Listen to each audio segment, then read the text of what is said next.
Ragazzi, buongiorno, welcome back to the channel, welcome back to the Italian studio. I am Davide, and if you are new to the channel, then very good timing, because we're building a complete Italian course from scratch to make you fluent, basically from zero to hero, I would say. And today we are covering the 9 parts of a speech, the building blocks of Italian grammar, and let's see why you need to know this. Basically, this is the skeleton of Italian grammar, and every future video connects back to what we are doing today. So think of this like this way. Every word in Italian belongs to one of these 9 grammatical categories. So these categories describe nothing else than the role that a word plays in a sentence. For example, let's make an example. Is this word a thing? Most probably a noun. Is this word an action? Most probably a verb. Is it describing a noun? Then it's an adjective. Is it describing a verb? Then it's an adverb, and so on and so on. So we have 9, we said. Why you need to know this is not that you need to learn this by heart. It's just for me to show you that the whole grammar has in reality a structure, and I promise you this has helped me so much during the years when I learned different languages.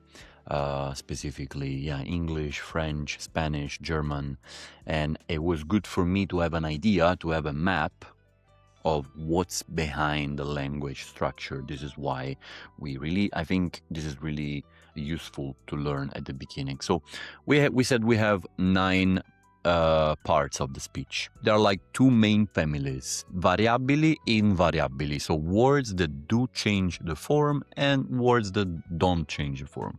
So we'll first take a look at the Parti Variabili. These are 5. And what variabili, it means that they change, but what do they change? So they can change the ending, the gender, the number, the tense when it's a verb, and so on. So let's take quickly a look at this. We have in the variabili family, so to say, we have the articolo, the article, determinativo. This is the translation of the English the. We actually split them. We'll dedicate a full video to this. And indeterminativo, this is the translation of a, n, basically. And then a part of something, no worries, may cause confusion at the beginning, but we will dedicate a full video to this, so easy.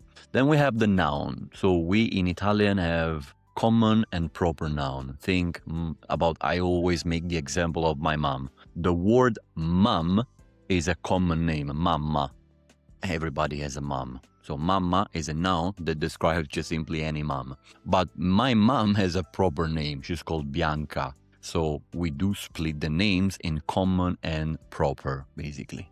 Comune, proprio. We also make a differentiation between concrete and abstract. Easy peasy, think of this like a house or a dog or a book. Abstract would be amore, libertà, like love, feelings, thoughts, and so on. Then what do we have? We have the adjective, l'aggettivo. Basically, the adjectives come into 2 groups: aggettivo qualificativo and aggettivo determinativo. So qualificativo is in the word itself, qualità. Qualificare means to state a quality of something. So this adjective can represent anything like a size, a color, a quality like a beauty or bello, brutto. They have different grades as well. No, nothing to worry about, because we will delve into every and each topic. And what else to know? The other group, determinativo, this is basically all other adjectives. So you have qualities and everything else: aggettivo possessivo, aggettivo dimostrativo, this and that, aggettivo indefinito, that's not defining a quantity, and so on. Then we do have pronouns and verbs, pronome e verbo. Pronome is in the word, like look inside the words. Pronome means per il nome. So this is a word that is working as a noun for the noun. And we have a list of this: pronome personale, pronome possessivo, pronome dimostrativo, etc., etc. And we also have the verb. We were saying before, maybe this word represents an action. Here it is, the action, the verb is the real core of the Italian sentence. Verb in Italian comes in 3 conjugations, are, ere, ire. So you can be sure that any verb falls into one of these conjugations. Think about mangiare, parlare, and then credere or simply bere, to drink, dormire, gioire, soffrire, morire, any.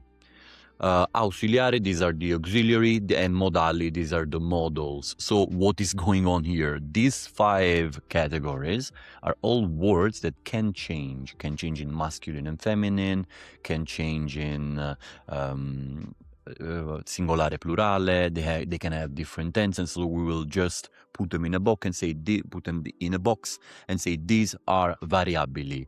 And also the other family is basically the counterpart, the dark side of the moon. Invariable parts of the speech. Those are words that instead never change a form. So as you will see them, this is what they are. And that's basically it. For example, avverbio, the adverb. You will never have avverbio singolare plurale or maschile femminile. Take an example of ora. This is now. Now is basically now. Ora. There is no maschile femminile. You have avverbio di luogo, di tempo, di modo, di quantità, and so on and so on. So as well, we'll take a look at separately, like we'll dedicate a video to this stuff. Also, preposizioni, those are the prepositions. Da, in, con, su, per, tra, fra. Here they are. Di, a, da, in, con, su, per, tra, fra. These are the prepositions. They never change. There is an exception for preposition because we have simple prepositions and derived prepositions, le preposizioni articolate. We will study them properly. So what happens here? That the preposition is being mixed to an article. But we know that the article actually is a variable. It's actually changing. Article can be singolare, plurale, maschile, femminile. When the preposition is derived, it can change. Then, to move on the list, we only have 2 more. Conjunction, le congiunzioni. Think about ma, però, o, oppure, infatti, and so on. And the interiezioni, these interjections. This is basically exclamation. Think of the mamma mia. Che peccato, per carità, or also the sounds, oh, wow, vabbè, okay, this kind of stuff, those don't change. You cannot say mamme mie or per carité, this is fixed. It's going to be che peccato, that's it. So this is the second family. So family number 1, words that change. Family number 2, words that don't change. Guys, and that's basically it. So keep learning Italian. Everything you need is in one place here in the channel. There is a dedicated Italian channel with all of my notes from university. There is an Italian studio in English, is the one you're here now. Linktree will be down below in the comments. You can always book a lesson with Filippo. And I have books published about learning Italian, some stories, and you can take a look at them in the links down below. Guys, thank you for watching. Thank you for your attention. I'll see you in the next video. See you. Ciao ragazzi.